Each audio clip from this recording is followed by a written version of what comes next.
So today is the third day of my vlog, and you can see that I'm in my studio. Today is a work day. I have lots of things happening or supposed to be happening. So this morning I'm going to take time just to write down the things that are happening and make a plan. I've gone back to my page a day diary. I've been trying to do it in my my iPad diary, but I think I'm more visual, so I really need that page a day. Because it was well into the year, I was just looking for a cheap diary, and I was hoping to get an A5 diary, and I've ended up with an A6, but for £1, and it was only £2.99 to post, and I needed to get some acrylic paint as well, so I managed to get everything for £2.99 delivery, so that was groovy. So I'm going to be putting planners. I'm going to be actually putting things that I need to do on set dates so that I can see where things are going, so I'm not trying to do it electronically or carry it in my head, in a hope to relieve some of that angst.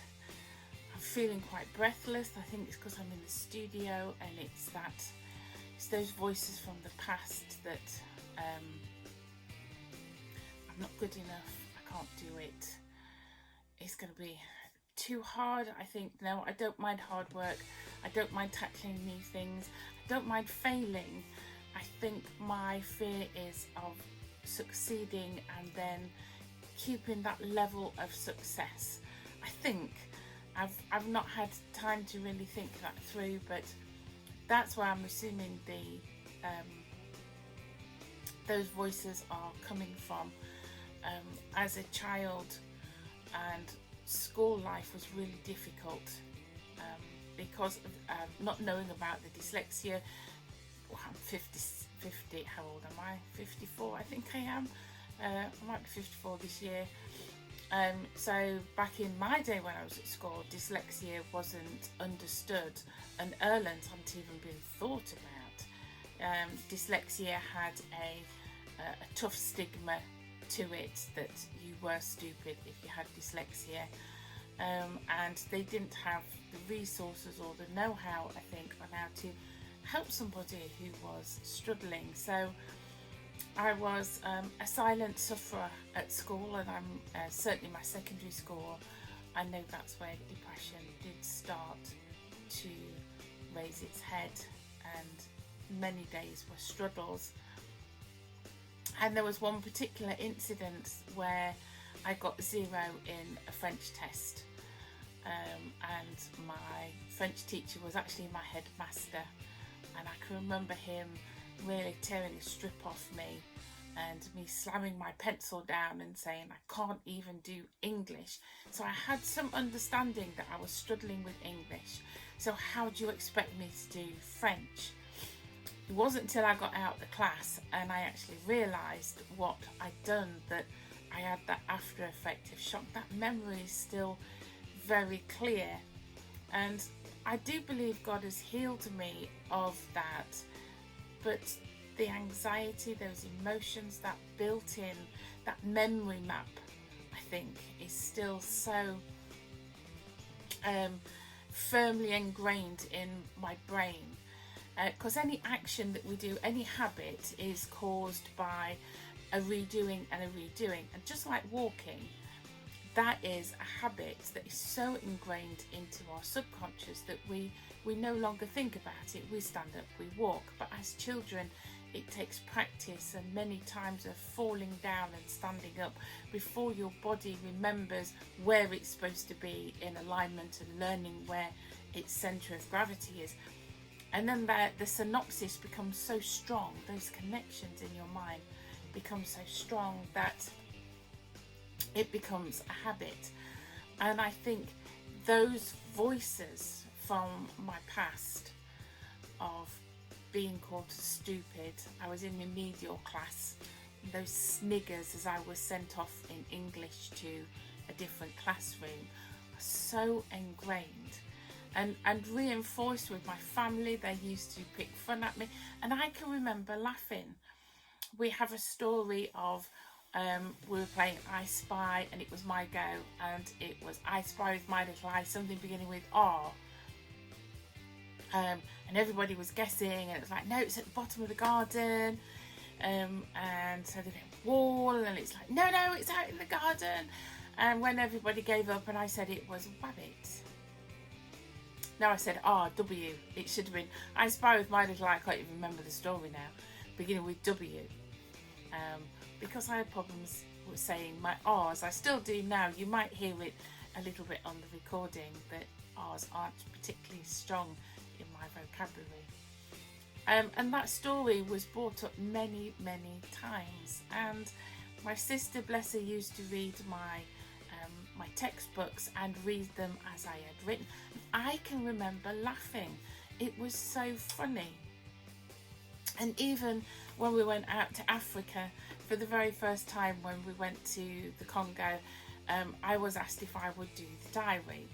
I went, I've got no problem doing the diary, but I am dyslexic, so you must proofread it. And our team leader, something went wrong with our plane, we missed our connection, so we had a couple of hours sat in Heathrow waiting for another aeroplane, and she was in absolute tears. She could not speak because of something that I'd written. I had spelt the word right, but it was the wrong word for what I was actually using.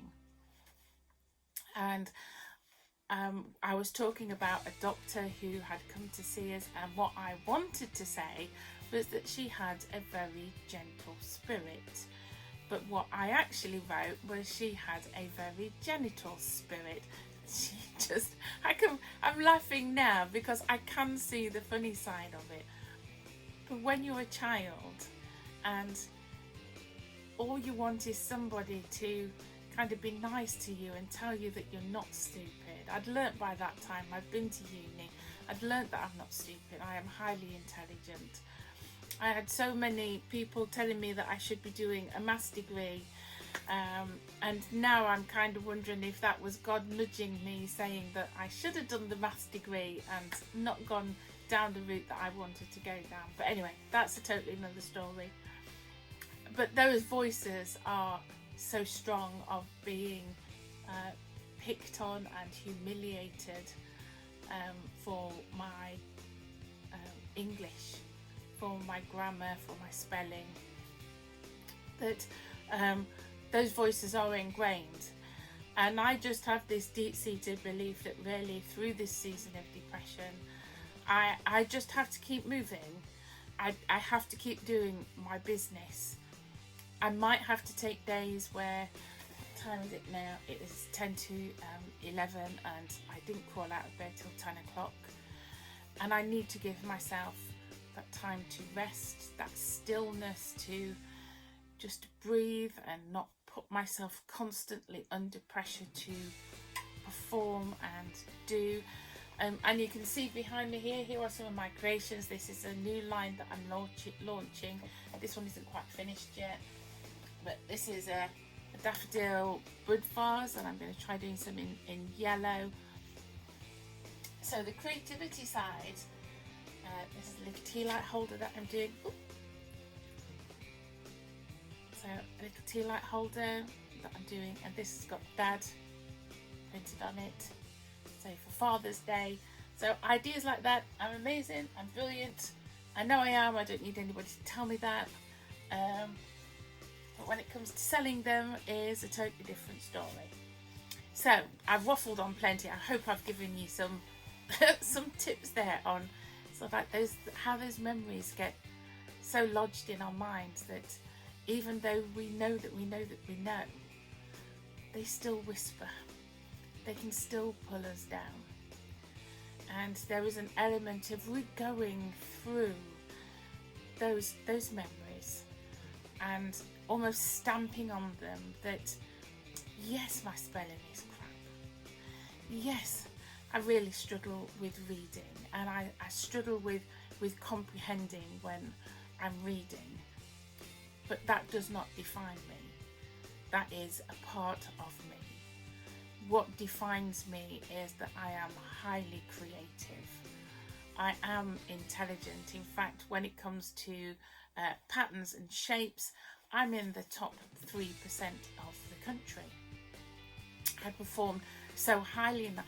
That is where my giftings lies, not in words and letters, but in shapes and in creativity.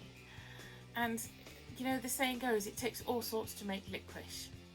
And I'm one of those particular all sorts that maybe some people like and some people don't like. And it's continuing and stamping on those voices. Is that, yes, actually there is an element of truth there, that when it comes to the written word, I'm not particularly great at it, but that is not me. That is not me in my entirety. There are elements and parts of me. My heart, I have such a giving heart that it drives my husband crackers. I'm constantly cooking, and I batch bake. I do huge trays of like stew and spag bol, and we put them in the freezer. And as soon as I hear that, you know, somebody is having a difficult time, I send John off with a batch of food. There's so much more to me, and I don't think it will ever cease to amaze me how those tiny whispers from such a long time ago can still have an effect on my life. And during my counselling and my ministry, when I'm counselling and ministering, I know, and I say this, that those voices will become less powerful. But we need to do something for those voices to become less powerful, and that is to prove them wrong and to achieve something that puts the stamp that that voice is wrong. So today, probably said this already, I'm planning this morning. I'm going to do a couple of hours of that, and then I'm going to give myself some creativity in recreating my daffodils in yellow.